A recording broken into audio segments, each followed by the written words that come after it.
I found that nothing in life is worthwhile unless you take risks. Nothing. Nelson Mandela said, "There is no passion to be found playing small and settling for a life that's less than the one you're capable of living." Now, I'm sure in your experiences in school and applying to college and picking your major and deciding what you want to do with life, I'm sure people have told you to make sure you have something to fall back on. Make sure you got something to fall back on, honey. But I never understood that concept, having something to fall back on. If I'm going to fall, I don't want to fall back on anything except my faith. I want to fall forward. I figure at least this way I'll see what I'm going to hit. Fall forward. This is what I mean. Reggie Jackson struck out 2,600 times in his career, the most in the history of baseball. But you don't hear about the strikeouts. People remember the home runs. Fall forward. Thomas Edison conducted 1,000 failed experiments. Did you know that? I didn't know that. Because the 1,001st was the light bulb. Fall forward. Every failed experiment is one step closer to success. You've got to take risks, and I'm sure you've probably heard that before, but I want to talk to you about why that's so important. I got 3 reasons, and then you can pick up your iPhones. First, you will fail at some point in your life. Accept it. You will lose. You will embarrass yourself. You will suck at something. There's no doubt about it. And I know that's probably not a traditional message for a graduation ceremony, but hey, I'm telling you, embrace it, because it's inevitable. And I should know. In the acting business, you fail all the time. Early on in my career, I auditioned for a part in a Broadway musical. Perfect role for me, I thought, except for the fact that I can't sing. So I'm in the wings, I'm about to go on stage, but the guy in front of me, he's singing like Pavarotti. He's just and he's just going on and on and on, and I'm just shrinking. I'm getting smaller and smaller. So they say, "Oh, thank you very much, and you'll be hearing from us." So I come out with my little sheet music, and it was Just My Imagination by the Temptations. That's what I came up with. So I hand it to the accompanist, and she looks at it and looks at me and looks out at the director and was like, So I start, I'm gonna sing. I'm like, it's just my imagination once again, and they're coming away with me. And they're not saying anything, so I'm thinking I'm getting better. So I start getting into it. It was just my running. This, oh yeah, thank you very much, Mr. Washington. Thank you. So I assumed I didn't get the job. But the next part of the audition, he called me back. The next part of the audition is the acting part of the audition. So I'm like, hey, okay, maybe I can't sing, but I know I can act. So they pair me with this guy, and again, I didn't know about musical theater. And musical theater is big, so they can reach everyone all the way in the back of the stadium. And I'm more from a realistic, naturalistic kind of acting where you actually talk to the person next to you. So I don't know what my line was. My line was, well, hand me the cup. And his line was, well, I will hand you the cup, my dear. The cup will be there to be handed to you. And I said, oh, okay. Well, should I give you the cup back? Oh, yes, you should give it back to me, because that is my cup and it should be given back to me. I didn't get the job. But here's the thing. I didn't quit. I didn't fall back. I walked out of there to prepare for the next audition, and the next audition, and the next audition. I prayed. I prayed. And I prayed. But I continued to fail and fail and fail. But it didn't matter, because you know what? There's an old saying, you hang around the barbershop long enough, sooner or later you're going to get a haircut. So you will catch a break, and I did catch a break. Last year, I did a play called Fences on Broadway. Someone talked about it. Won the Tony Award. And I didn't have to sing, by the way. But here's the kicker. It was at the Court Theater. It was at the same theater that I failed that first audition 30 years prior.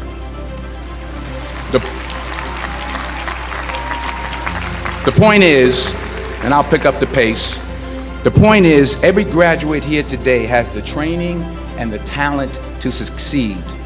But do you have the guts to fail? Here's my second point about failure. If you don't fail, you're not even trying. I'll say it again. If you don't fail, you're not even trying. My wife told me this great expression. To get something you never had, you have to do something you never did. Les Brown's a motivational speaker. He made an analogy about this. He says, imagine you're on your deathbed, and standing around your deathbed are the ghosts representing your unfulfilled potential. The ghost of the ideas you never acted on. The ghost of the talents you didn't use. And they're standing around your bed, angry, disappointed, and upset. They say, we came to you because you could have brought us to life, they say. And now we have to go to the grave together. So I ask you today, how many ghosts are going to be around your bed when your time comes? You've invested a lot in your education, and people have invested in you. And let me tell you, the world needs your talents. Man, does it ever. I just got back from Africa like 2 days ago, so if I'm rambling on, it's because I'm jet lagged. I just got back from South Africa. It's a beautiful country, but there are places there with terrible poverty that need help.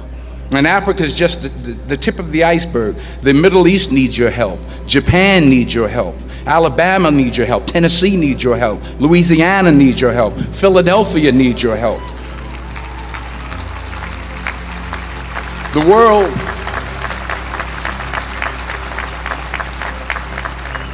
world needs a lot, and we need it from you. We really do. We need it from you young people. I mean, I'm not speaking for the rest of us up here, but I know I'm getting a little grayer. We need it from you, the young people, because remember this. So you got to get out there. You got to give it everything you got, whether it's your time, your talent, your prayers, or your treasures. Because remember this. You will never see a U-Haul behind a hearse.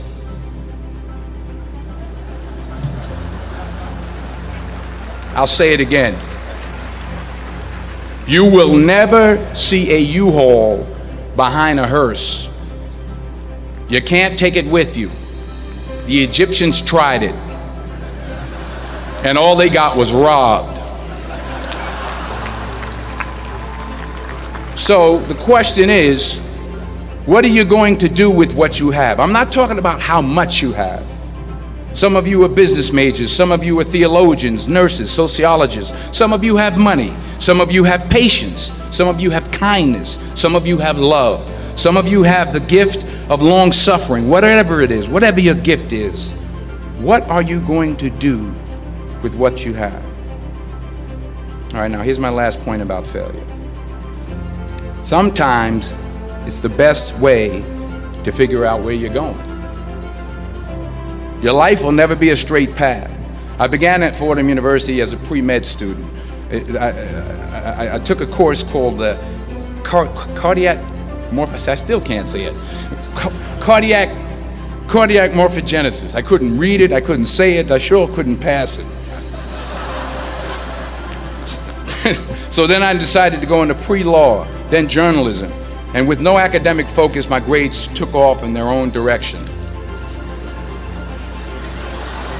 Yeah, down. I was a 1.8 GPA one semester, and the university very politely suggested that it might be better to take some time off. I was 20 years old. I was at my lowest point. And then one day, and I remember the exact day, March 27th, 1975, I was helping my mother in her beauty shop. My mother owned a beauty shop up in Mount Vernon. And there was this older woman who was considered one of the elders in the town. And I didn't know her personally, but I was looking in the mirror, and every time I looked at the mirror, I could see her behind me, and she was staring at me. She just kept looking at me. Every time I looked at her, she kept giving me these strange looks.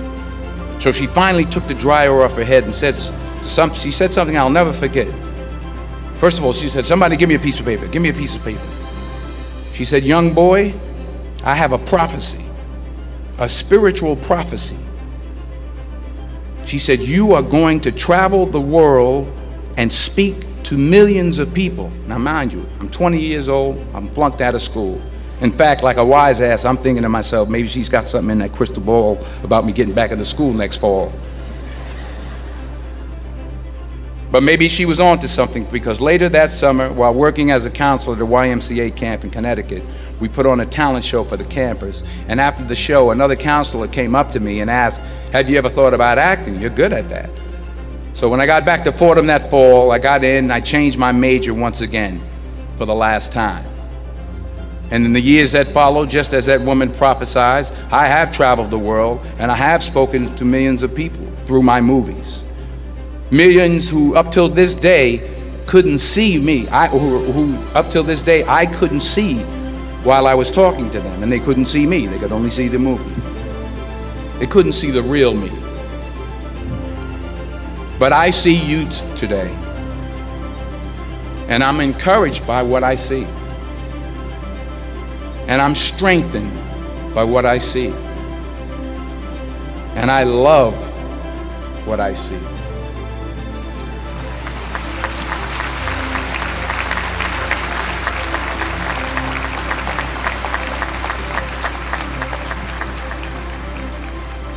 One more page, and I'll shut up.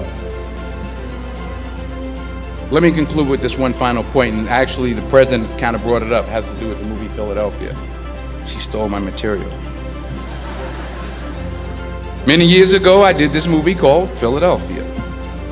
We filmed some of the scenes right here on campus. Philadelphia came out in 1993. Most of you were probably still in diapers. Some of the professors too. But that cracked me up. But it was a good movie. Rent it on Netflix. It's a good movie. Rent it. I get 23 cents every time you rent it. Please, rent it. True. Parents up there, rent it. Netflix, please. Tell your friends too. It's about a man played by Tom Hanks who's fired from his law firm because he has AIDS. He wants to sue the firm, but no one's willing to represent him until a homophobic ambulance chaser lawyer, played by yours truly, takes on the case. In a way, if you watch the movie, you'll see everything I'm talking about today. You'll see what I mean about taking risk or being willing to fail. Because taking risk is not just about going for a job. It's also about knowing what you know and what you don't know. It's about being open to people and to ideas. In the course of the film, the character I play begins to take small steps, small risks. He very, very, very slowly begins to overcome his fears. And I feel ultimately his heart becomes flooded with love. And I can't think of a better message as we send you off today. To not only take risks, but to be open to life, to accept new views, and to be open to new opinions, to be willing to speak at a commencement at one of the best universities in the country, even though you're scared stiff. While it may be frightening, it will also be rewarding. Because the chances you take, the people you meet, the people you love, the faith that you have, that's what's going to define you. So members of the class of 2011, this is your mission. When you leave the friendly confines of Philly, never be discouraged, never hold back, give everything you got. And when you fall throughout life, and maybe even tonight after a few many glasses of champagne, remember this: fall forward.